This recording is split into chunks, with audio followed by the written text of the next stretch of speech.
ایک صاحب مجھے بتا رہے تھے کسی قبیلے کا واقعہ, کسی خاتون کو کسی آدمی کے ساتھ دیکھا, جان سے مار دیا. میں نے کہا یہ تو صحیح نہیں ہے, ثبوت کیا ہے کہ اس نے بدکاری کی نہیں کی. تو وہ کہنے لگے بھائی ہماری رسم ہے, ہمارے ایسا ہوتا ہے.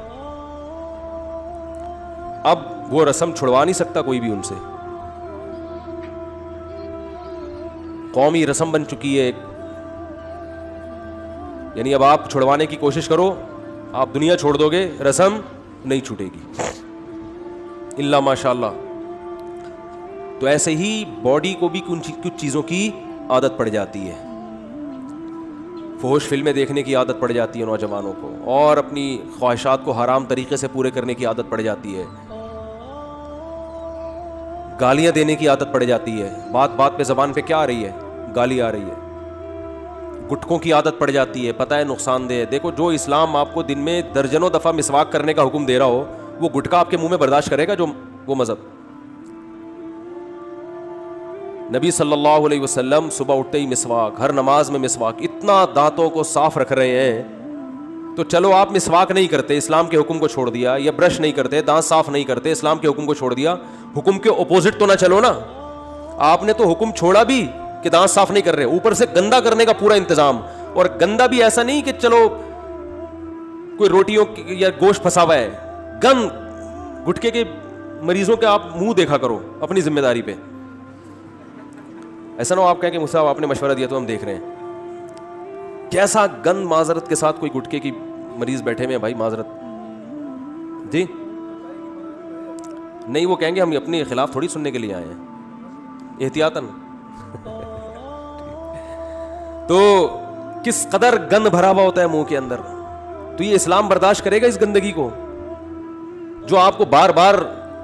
السواک والتعطر من سنن الانبیاء, رسول اللہ صلی اللہ علیہ وسلم نے فرمایا مسواک یعنی دانتوں کو صاف رکھنا اور خوشبو کا استعمال یہ پیغمبروں کی سنت ہے. سارے پیغمبروں میں یہ چیز کامن تھی. آدم علیہ السلام سے لے کے محمد صلی اللہ علیہ وسلم تک جتنے پیغمبر آئے ہیں سب کے دانت چمکتے تھے, ہر وقت صاف رہتے تھے, اور سب کی جسم سے خوشبو آتی تھی. گٹکے والا اس پیغمبروں کی ان سنتوں کے بالکل اپوزٹ چلتا ہے کہ نہیں چلتا؟ بالکل الٹا چل رہا ہے وہ. لیکن آپ بولو نہیں چھوٹے گا بھائی, عادت پڑ گئی ہے. نماز چھوڑنے کی عادت پڑ گئی ہے. ہمارے ایک دوست تھے, ہم جہاں رہا کرتے تھے نا, تو نماز پڑھنے کے لیے ہم جب مسجد میں آتے تو ہمارے ایک دوست تھے, ان کی ہمیشہ فجر میں ایک رکعت نکلتی تھی, ہمیشہ. ہم ان سے کہتے تھے یار چلو کبھی ہو گیا, روزانہ ہی آپ کی ایک رکعت نکلی ہوئی ہوتی ہے. انہوں نے کہا کیا کروں یار, میں بس جب بھی پہنچتا ہوں یہ ہوتا ہے وہ ہوتا ہے, وہ یہ ہو جاتا ہے وہ ہو جاتا ہے, اور کچھ نہ کچھ ہو ہی جاتا ہے. ہم نے کہا چلو نماز جب 5 منٹ آگے ہوگی تو آپ کو مزید 5 منٹ کا ٹائم مل جائے گا, مزید 5 منٹ کا ٹائم مل جائے گا. تو چلو ابھی گرمیوں میں نماز ذرا جلدی ہو رہی ہے تو رات کو دیر سے سوتے ہوگے, صبح اٹھتے اٹھتے کوئی مسئلہ ہوتا ہوگا. تعویل کرتا ہے نا انسان, دوسرے کے بارے میں تو اچھی تعویل ہی کرنی چاہیے نا. اپنے بارے میں انسان بدگمان ہو, دوسرے کے بارے میں اچھا گمان رکھتے. ہم اچھا گمان رکھتے تھے, ہم ان سے کہتے تھے کوئی بات نہیں. اب نماز جب 5, 10, 15 منٹ آگے ہوگی تو اب آپ کو ٹائم زیادہ مل جائے گا. 5 منٹ بھی آگے ہو گئی تو ایک رکعت تو مل جائے گی نا مزید. لیکن ہم دیکھتے تھے نماز 5 منٹ آگے, وہ بھی 5 منٹ آگے اسی حساب سے. نماز 20 منٹ آگے تو وہ بھی 20 منٹ آگے.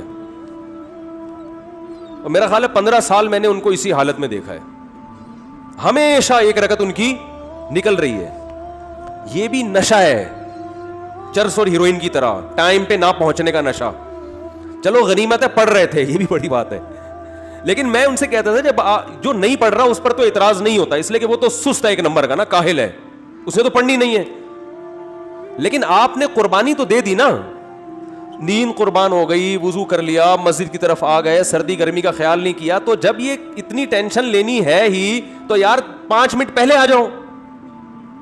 لیکن لت پڑ جاتی ہے انسان کو, حقیقت بتا رہا ہوں میں. آپ نے دیکھا ہوگا مسجدوں میں صف اول کے نمازی وہ صف اول ہی کے ہوتے ہیں, وہ ہمیشہ آتے ہیں پہلے. دوسری صف کے نمازی پورے سال دوسری, تیسری کے نمازی پورے سال تیسری میں ہوتے ہیں. یہ ہوتا ہے. تو زیادہ تر جو گناہ ہوتے ہیں یا جو برائیاں معاشرے میں پھیلی ہوئی ہیں, ان لوگوں کی جو آخرت پر ایمان بھی رکھتے ہیں, آخرت کو بنانا بھی چاہتے ہیں, ان کے زیادہ تر مسائل یہ ہیں کہ ان کو کسی نہ کسی برائی کی لت پڑ چکی ہوتی ہے, عادت پڑ چکی ہوتی ہے, اور وہ اس کو چھوڑنے میں سیریس نہیں ہوتے, اور وہ بس ایک گزر کرتے ہیں, یار ہمیں کیا ہو گئی ہے, عادت ہو گئی ہے, ہم سے نہیں چھوٹتی. جس کو جماعت چھوڑنے کی عادت ہو جائے وہ جماعت سے نہیں پڑھتا, جس کو نمازیں قضا کرنے کی عادت ہو جائے اس کے لیے نماز پڑھنا وبال جان ہے. کہہ رہے کیسے پڑھیں, اٹھے کیسے,